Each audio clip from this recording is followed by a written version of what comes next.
자, 12월 26일 날 MBC의 경영진이 다 바뀐 다음에 26일부터 정상적인 뉴스데스크 하겠다 이렇게 이야기를 했었고요. 26일 날 뉴스데스크가 나갔습니다. 첫 방송이 어떻게 된 건가 사람들이 굉장히 많이 봤죠. 일단 저의 느낌은 처절한 반성?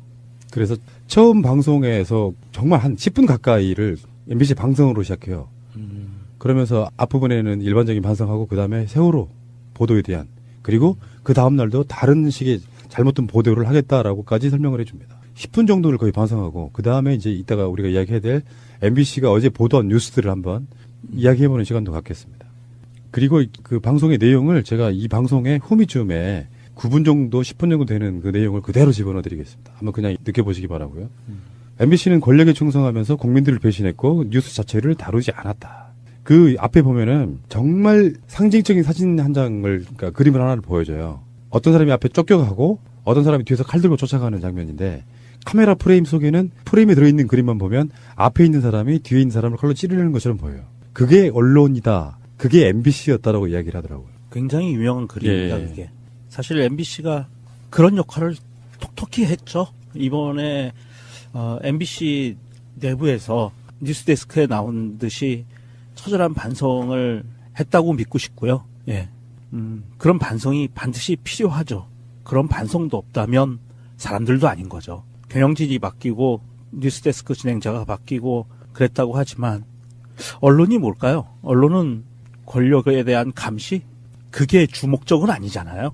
그건 이제 플러스적인 거고 진실 보도와 그 숨어져 있는 내용들에 대해서 국민들에게 제대로 된 정보를 전달하는 그런 모습들이 진정한 언론인데 그동안 MBC가 그것을 안 해왔었다는 것이고요.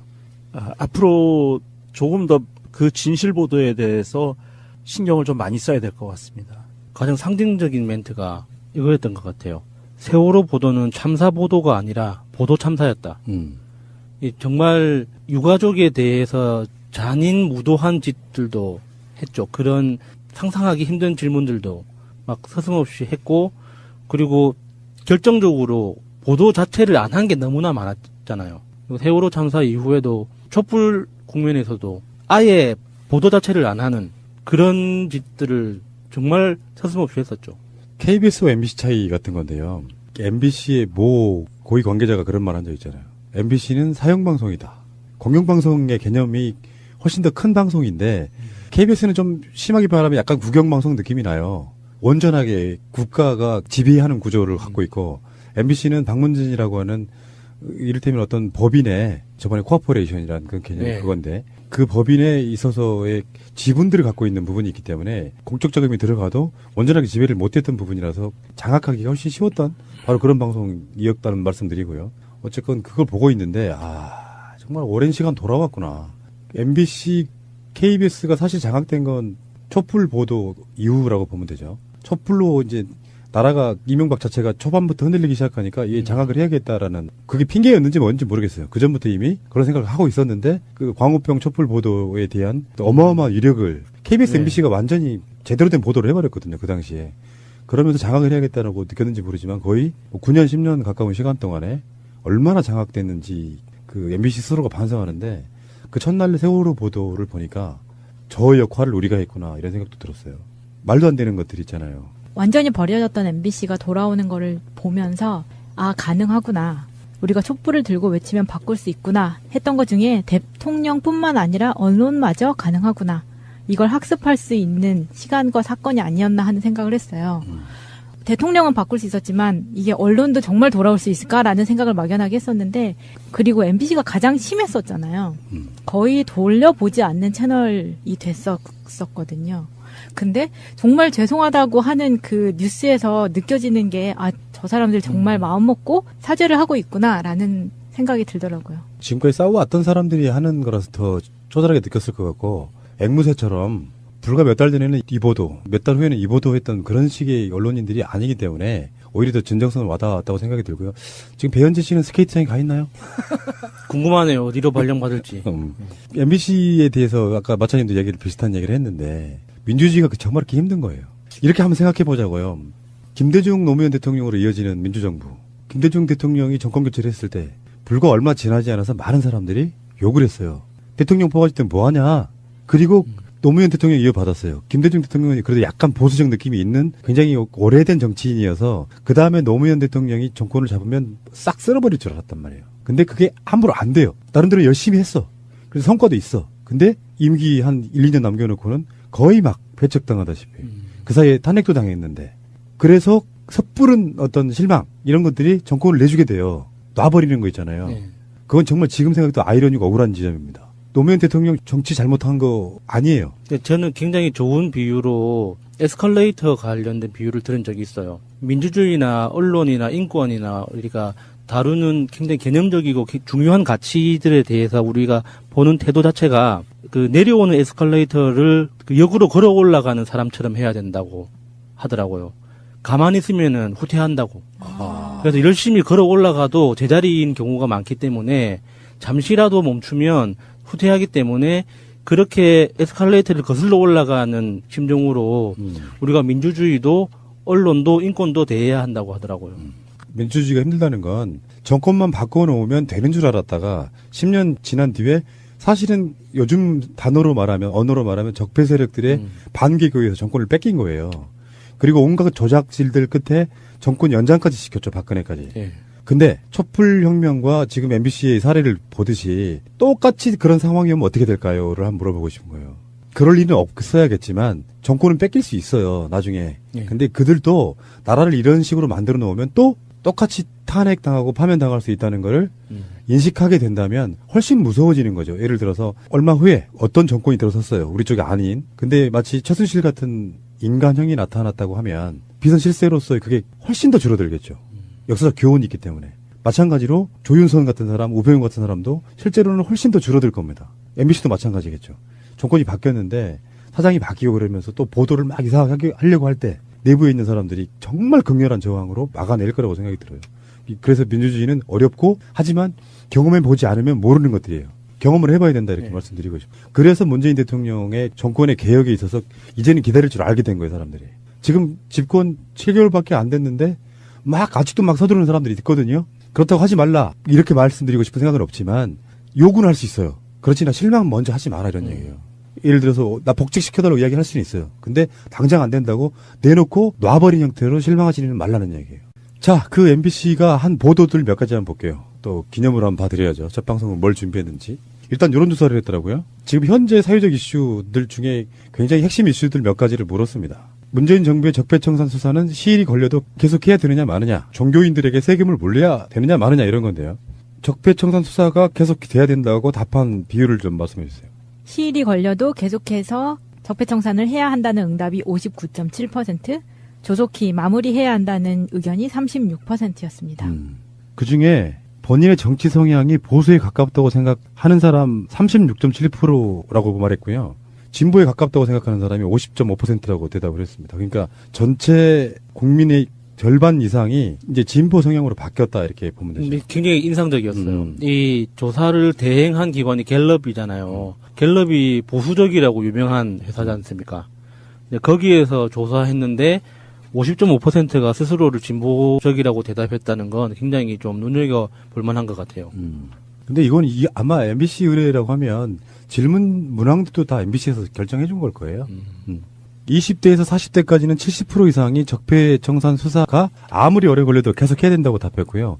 50대 이상은 빨리 마무리해야 된다는 의견이 더 많았답니다. 빨리 마무리가 가능한 건가요? 그 적폐청산이라는 그 말, 적폐라는 개념 자체가 우리나라 건국 이후로 꾸준히 쌓여왔다는 거잖아요. 단적으로 봐도 1945년 해방 이후부터 지금까지 쌓여왔던 걸 지금에서라도 어떻게 청산하고 새롭게 만들어보자라는 뜻인데 1, 2년 안에 시한을 정해놓고 데드라인까지 이 안에 다 청산하자 하는 게 현실적으로 가능한 건가요? 나 이해가 안 돼요. 이런 표현 자체가 빨리 마무리 짓자라는 말 자체가.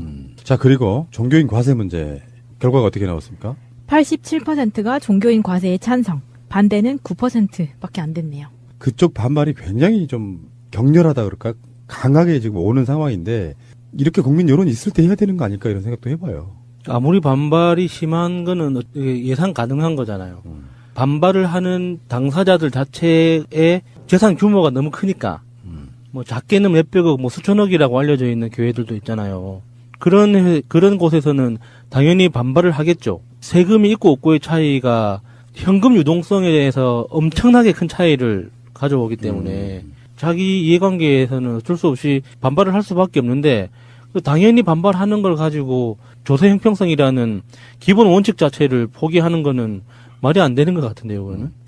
자, 기타의 여론조사 항목들은요, 시간 관계상 지금 언급하기는 좀 그렇고요. 이런 식의 여론조사를 했고, 이명박이 다스 미국 법인에 왔었다 하는 단독 보도도 했어요. 이 기사는 올라오고 나서 MBC가 굉장히 칭찬을 많이 받더라고요.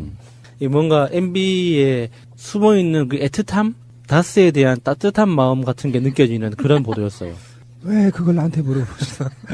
그러니까 잘 모르지만 나는 다스에 대해서 모르지만 다스에 애정이 가는 건 어쩔 수가 없어. 막 이런 마음이잖아요. 이게 그런 거 아니야? 다중인격 이런 개념으로. 네. 한쪽에서는 정말로 다스가 직계 아닌 거야. 네.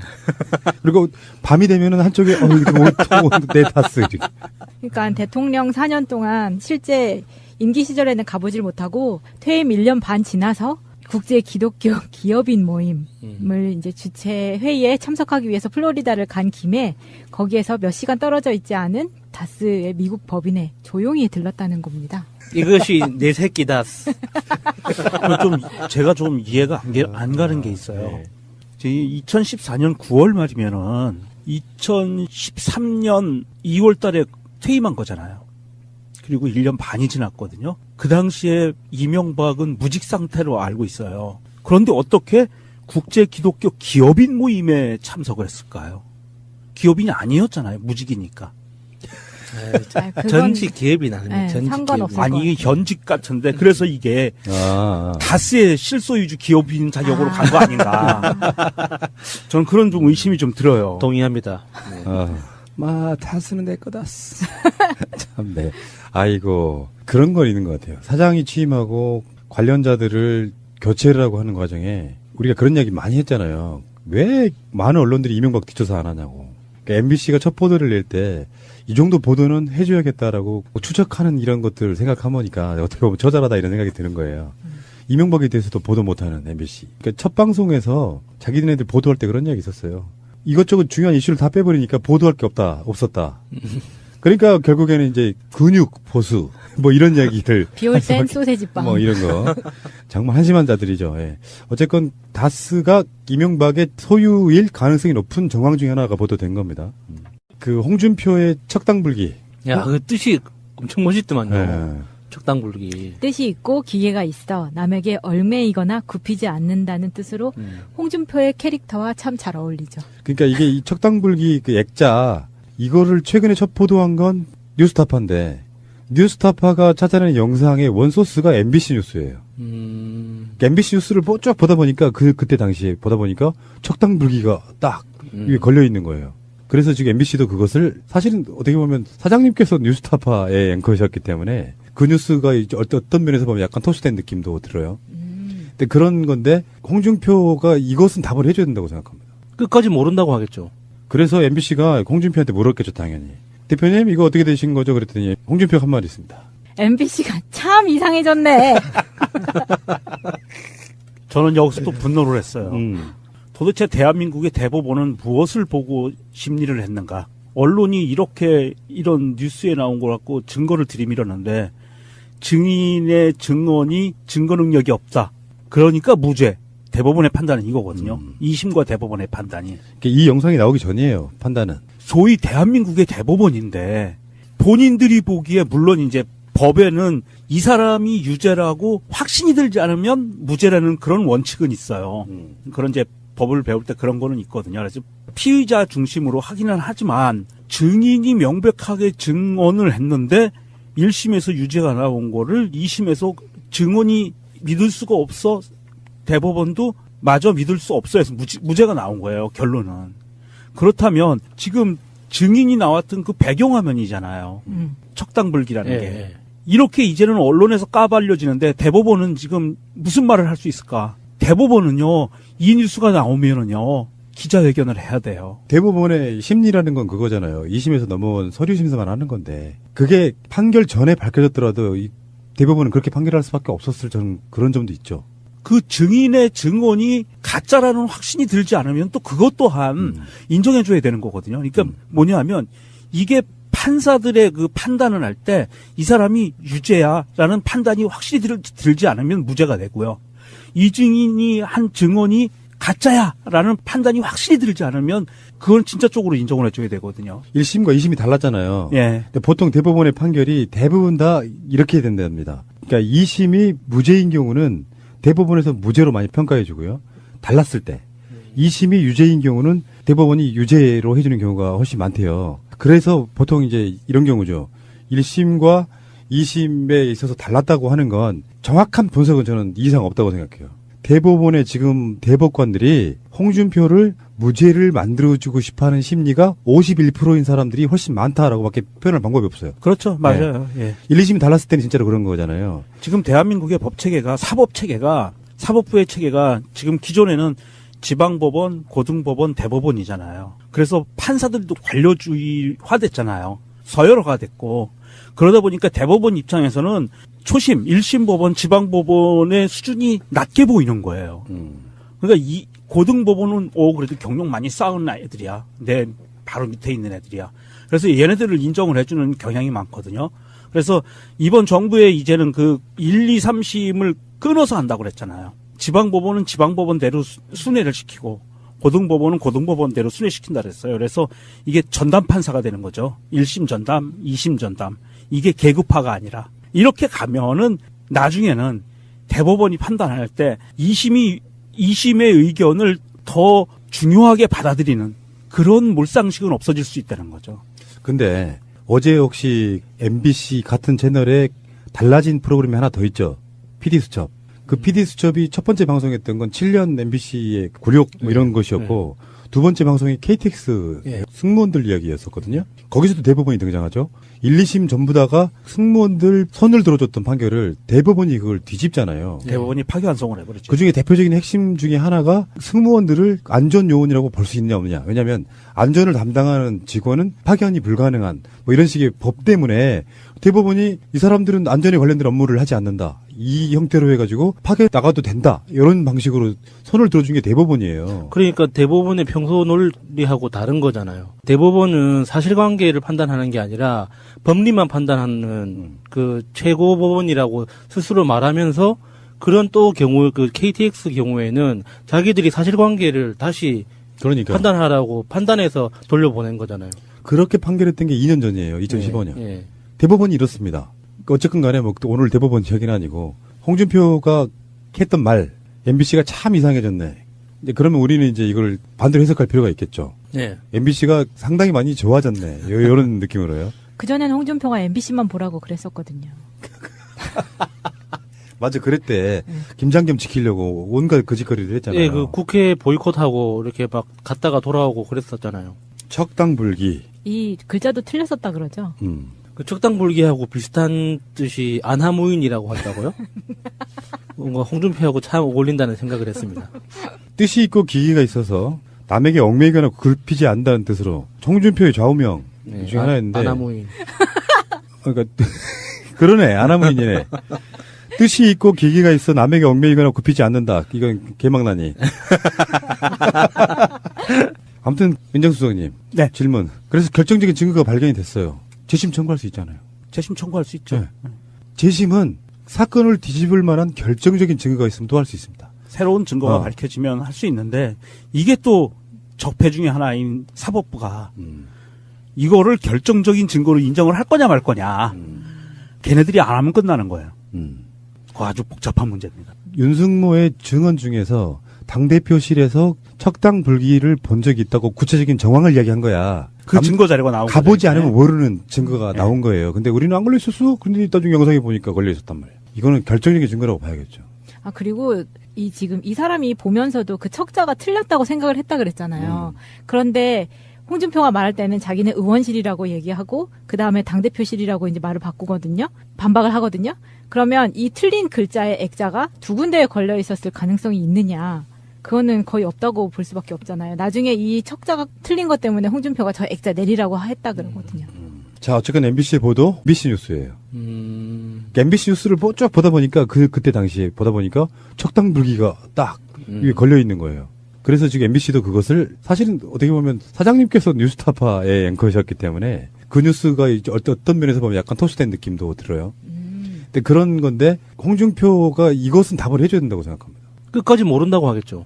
그래서 MBC가 홍준표한테 물었겠죠, 당연히. 대표님 이거 어떻게 되신 거죠? 그랬더니 홍준표가 한 말이 있습니다. MBC가 참 이상해졌네. 저는 여기서 또 분노를 했어요. 도대체 대한민국의 대법원은 무엇을 보고 심리를 했는가? 언론이 이렇게 이런 뉴스에 나온 걸 갖고 증거를 들이밀었는데 증인의 증언이 증거 능력이 없다. 그러니까 무죄. 대법원의 판단은 이거거든요. 2심과 대법원의 판단이. 이 영상이 나오기 전이에요, 판단은. 소위 대한민국의 대법원인데 본인들이 보기에 물론 이제 법에는 이 사람이 유죄라고 확신이 들지 않으면 무죄라는 그런 원칙은 있어요. 그런 이제 법을 배울 때 그런 거는 있거든요. 그래서 피의자 중심으로 하기는 하지만 증인이 명백하게 증언을 했는데 1심에서 유죄가 나온 거를 2심에서 증언이 믿을 수가 없어 대법원도 마저 믿을 수 없어 해서 무죄가 나온 거예요. 결론은. 그렇다면 지금 증인이 나왔던 그 배경화면이잖아요. 척당불기라는 게. 이렇게 이제는 언론에서 까발려지는데 대법원은 지금 무슨 말을 할 수 있을까? 대법원은요, 이 뉴스가 나오면은요, 기자회견을 해야 돼요. 대법원의 심리라는 건 그거잖아요. 2심에서 넘어온 서류 심사만 하는 건데 그게 판결 전에 밝혀졌더라도 이 대법원은 그렇게 판결할 수밖에 없었을 저는 그런 점도 있죠. 그 증인의 증언이 가짜라는 확신이 들지 않으면 또 그것 또한 인정해줘야 되는 거거든요. 그러니까 뭐냐면 이게 판사들의 그 판단을 할 때 이 사람이 유죄야라는 판단이 확실히 들지 않으면 무죄가 되고요. 이 증인이 한 증언이 가짜야라는 판단이 확실히 들지 않으면 그건 진짜 쪽으로 인정을 해줘야 되거든요. 1심과 2심이 달랐잖아요. 예. 근데 보통 대법원의 판결이 대부분 다 이렇게 된답니다. 그러니까 2심이 무죄인 경우는 대법원에서 무죄로 많이 평가해 주고요. 달랐을 때. 2심이 유죄인 경우는 대법원이 유죄로 해주는 경우가 훨씬 많대요. 그래서 보통 이제 이런 경우죠. 1심과 2심에 있어서 달랐다고 하는 건 정확한 분석은 저는 이상 없다고 생각해요. 대법원의 지금 대법관들이 홍준표를 무죄를 만들어주고 싶어하는 심리가 51%인 사람들이 훨씬 많다라고밖에 표현할 방법이 없어요. 그렇죠. 맞아요. 예. 1, 2심이 달랐을 때는 진짜로 그런 거잖아요. 지금 대한민국의 법체계가 사법부의 체계가 지금 기존에는 지방법원, 고등법원, 대법원이잖아요. 그래서 판사들도 관료주의화됐잖아요. 서열화가 됐고 그러다 보니까 대법원 입장에서는 초심, 1심 법원, 지방법원의 수준이 낮게 보이는 거예요. 그러니까 이 고등법원은 그래도 경력 많이 쌓은 애들이야. 내 바로 밑에 있는 애들이야. 그래서 얘네들을 인정을 해주는 경향이 많거든요. 그래서 이번 정부에 이제는 그 1, 2, 3심을 끊어서 한다고 그랬잖아요. 예. 근데 그들도 나라를 이런 식으로 만들어 놓으면 또 똑같이 탄핵당하고 파면당할 수 있다는 거를 인식하게 된다면 훨씬 무서워지는 거죠. 예를 들어서 얼마 후에 어떤 정권이 들어섰어요. 우리 쪽이 아닌. 근데 마치 최순실 같은 인간형이 나타났다고 하면 비선 실세로서의 그게 훨씬 더 줄어들겠죠. 역사적 교훈이 있기 때문에. 마찬가지로 조윤선 같은 사람, 우병우 같은 사람도 실제로는 훨씬 더 줄어들 겁니다. MBC도 마찬가지겠죠. 정권이 바뀌었는데 사장이 바뀌고 그러면서 또 보도를 막 이상하게 하려고 할 때 내부에 있는 사람들이 정말 극렬한 저항으로 막아낼 거라고 생각이 들어요. 그래서 민주주의는 어렵고 하지만 경험해 보지 않으면 모르는 것들이에요. 경험을 해봐야 된다 이렇게 말씀드리고 싶어요. 그래서 문재인 대통령의 정권의 개혁에 있어서 이제는 기다릴 줄 알게 된 거예요. 사람들이. 지금 집권 7개월밖에 안 됐는데 아직도 막 서두르는 사람들이 있거든요. 그렇다고 하지 말라 이렇게 말씀드리고 싶은 생각은 없지만 요구는 할 수 있어요. 그렇지나 실망 먼저 하지 마라 이런 얘기예요. 예를 들어서 나 복직시켜달라고 이야기할 수는 있어요. 근데 당장 안 된다고 내놓고 놔버린 형태로 실망하지는 말라는 얘기예요. 자, 그 MBC가 한 보도들 몇 가지 한번 볼게요. 또 기념으로 한번 봐드려야죠. 첫 방송은 뭘 준비했는지. 일단 이런 조사를 했더라고요. 지금 현재 사회적 이슈들 중에 굉장히 핵심 이슈들 몇 가지를 물었습니다. 문재인 정부의 적폐청산 수사는 시일이 걸려도 계속해야 되느냐 마느냐, 종교인들에게 세금을 물려야 되느냐 마느냐 이런 건데요. 적폐청산 수사가 계속 돼야 된다고 답한 비율을 좀 말씀해 주세요. 시일이 걸려도 계속해서 적폐청산을 해야 한다는 응답이 59.7%, 조속히 마무리해야 한다는 의견이 36%였습니다. 그중에 본인의 정치 성향이 보수에 가깝다고 생각하는 사람 36.7%라고 말했고요. 진보에 가깝다고 생각하는 사람이 50.5%라고 대답을 했습니다. 그러니까 전체 국민의 절반 이상이 이제 진보 성향으로 바뀌었다 이렇게 보면 되죠. 굉장히 인상적이었어요. 이 조사를 대행한 기관이 갤럽이잖아요. 갤럽이 보수적이라고 유명한 회사지 않습니까? 거기에서 조사했는데 50.5%가 스스로를 진보적이라고 대답했다는 건 굉장히 좀 눈여겨볼 만한 것 같아요. 근데 이건 아마 MBC 의뢰라고 하면 질문 문항도 다 MBC에서 결정해 준 걸 거예요. 20대에서 40대까지는 70% 이상이 적폐청산 수사가 아무리 오래 걸려도 계속 해야 된다고 답했고요. 50대 이상은 빨리 마무리해야 된다는 의견이 더 많았답니다. 빨리 마무리가 가능한 건가요? 그 적폐청산이라는 그 말, 적폐라는 개념 자체가 우리나라 건국 이후로 꾸준히 쌓여왔다는 거잖아요. 단적으로 봐도 1945년 해방 이후부터 지금까지 쌓여왔던 걸 지금의 회사라도 어떻게 청산하고 새롭게 만들어 보자라는 뜻인데 1, 2년 안에 시한을 정해놓고 데드라인까지 이 안에 다 청산하자 하는 게 현실적으로 가능한 건가요? 나 이해가 안 돼요. 이런 표현 자체가 빨리 마무리 짓자라는 말 자체가. 자, 그리고 종교인 과세 문제 결과가 어떻게 나왔습니까? 87%가 종교인 과세에 찬성, 반대는 9%밖에 안 됐네요. 그쪽 반발이 굉장히 좀 격렬하다 그럴까? 강하게 지금 오는 상황인데 이렇게 국민 여론이 있을 때 해야 되는 거 아닐까 이런 생각도 해봐요. 아무리 반발이 심한 거는 예상 가능한 거잖아요. 반발을 하는 당사. 자, 12월 26일 날 MBC의 경영진이 다 바뀐 다음에 26일부터 정상적인 뉴스데스크 하겠다 이렇게 얘기를 했었고요. 26일 날 뉴스데스크가 나갔습니다. 첫 방송이 어떻게 된 건가 사람들이 굉장히 많이 봤죠. 일단 저의 느낌은 처절한 반성? 그래서 처음 방송에서 정말 한 10분 가까이를 MBC 방송으로 시작해요. 그러면서 앞부분에는 일반적인 반성하고 그 다음에 세월호 보도에 대한 그리고 그 다음날도 다른 식의 잘못된 보도를 하겠다라고까지 설명을 해줍니다. 10분 정도를 거의 반성하고 그 다음에 이제 이따가 우리가 이야기해야 될 MBC가 어제 보도한 뉴스들을 한번 이야기해보는 시간도 갖겠습니다. 그리고 그 방송의 내용을 제가 이 방송의 후미쯤에 9분 정도 10분 정도 되는 그 내용을 그대로 집어넣어드리겠습니다. 한번 그냥 느껴보시기 바라고요. MBC는 권력에 충성하면서 국민들을 배신했고 뉴스 자체를 다루지 않았다. 그 앞에 보면은 정말 상징적인 사진 한 장을 그러니까 그림을 하나를 보여줘요. 어떤 사람이 앞에 쫓겨가고 어떤 사람이 뒤에서 칼 들고 쫓아가는 장면인데 카메라 프레임 속에는 프레임에 들어있는 그림만 보면 앞에 있는 사람이 뒤에 있는 사람을 칼로 찌르는 것처럼 보여요. 그게 언론이다. 그게 MBC였다라고 이야기를 하더라고요. 굉장히 유명한 그림입니다. 그게. 사실 MBC가 그런 역할을 톡톡히 했죠. 이번에 MBC 내부에서 뉴스데스크에 나온 듯이 처절한 반성을 했다고 믿고 싶고요. 예. 그런 반성이 반드시 필요하죠. 그런 반성도 없다면 사람들도 아닌 거죠. 경영진이 바뀌고 뉴스데스크 진행자가 바뀌고 그랬다고 하지만 언론이 뭘까요? 언론은 권력에 대한 감시? 그게 주목적은 아니잖아요.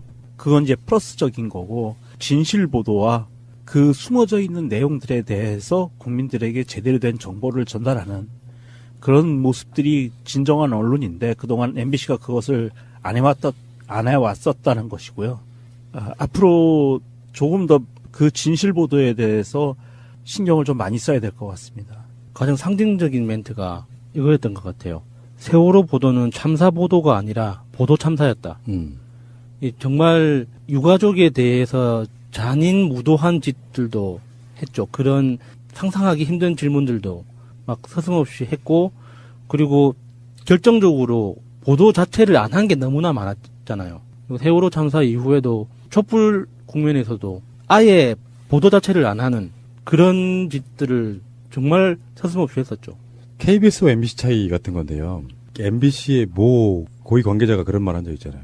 MBC는 사형방송이다.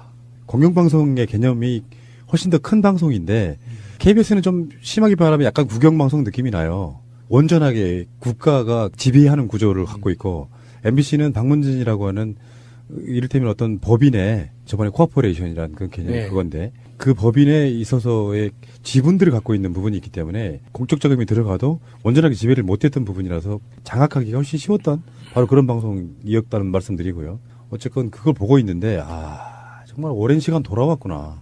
MBC, KBS가 사실 장악된 건 자들 자체의 재산 규모가 너무 크니까 뭐 작게는 몇백억, 뭐 수천억이라고 알려져 있는 교회들도 있잖아요. 그런 곳에서는 당연히 반발을 하겠죠. 세금이 있고 없고의 차이가 현금 유동성에 대해서 엄청나게 큰 차이를 가져오기 때문에 자기 이해관계에서는 어쩔 수 없이 반발을 할 수밖에 없는데 당연히 반발하는 걸 가지고 조세 형평성이라는 기본 원칙 자체를 포기하는 거는 말이 안 되는 것 같은데요, 그거는. 자, 기타의 여론조사 항목들은요, 시간 관계상 지금 언급하기는 좀 그렇고요. 이런 식의 여론조사를 했고, 이명박이 다스 미국 법인에 왔었다 하는 단독 보도도 했어요. 이 기사는 올라오고 나서 MBC가 굉장히 칭찬을 많이 받더라고요. 이 뭔가 MB에 숨어 있는 그 애틋함, 다스에 대한 따뜻한 마음 같은 게 느껴지는 그런 보도였어요. 왜 그걸 나한테 물어보시나? 그러니까 잘 모르지만 나는 다스에 대해서 모르지만 다스에 애정이 가는 건 어쩔 수가 없어. 막 이런 마음이잖아요. 이게 그런 거 아니야? 다중인격 이런 개념으로. 네. 한쪽에서는 정말로 다스가 직계 아닌 거야. 네.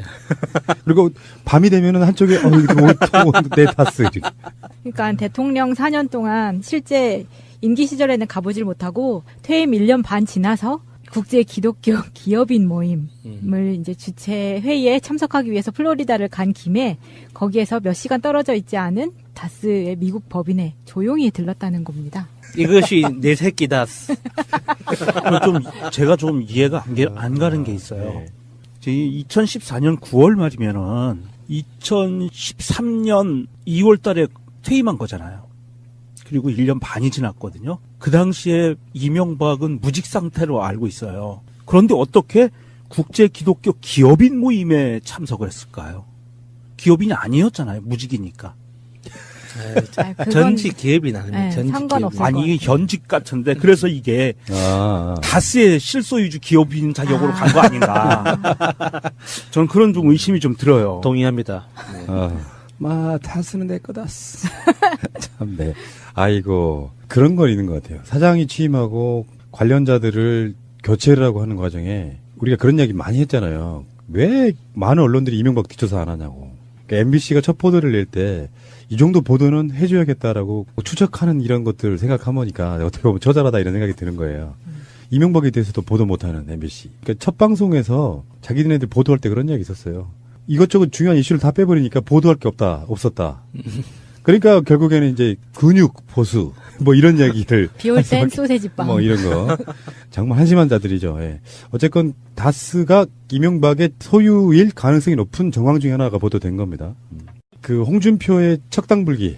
야, 그 뜻이 엄청 멋있더만요. 예. 척당불기. 뜻이 있고 기계가 있어 남에게 얽매이거나 굽히지 않는다는 뜻으로 홍준표의 캐릭터와 참 잘 어울리죠. 그러니까 이게 이 척당불기 그 액자 이거를 최근에 첫 보도한 건 뉴스타파인데 뉴스타파가 찾아낸 영상의 원소스가 촛불 보도 이후라고 보면 되죠. 촛불로 이제 나라가 이명박 자체가 초반부터 흔들리기 시작하니까 이게 장악을 해야겠다라는 그게 핑계였는지 뭔지 모르겠어요. 그 전부터 이미 그런 생각을 하고 있었는데 그 광우병 촛불 보도에 대한 어마어마한 위력을 KBS, MBC가 완전히 제대로 된 보도를 해버렸거든요. 그 당시에.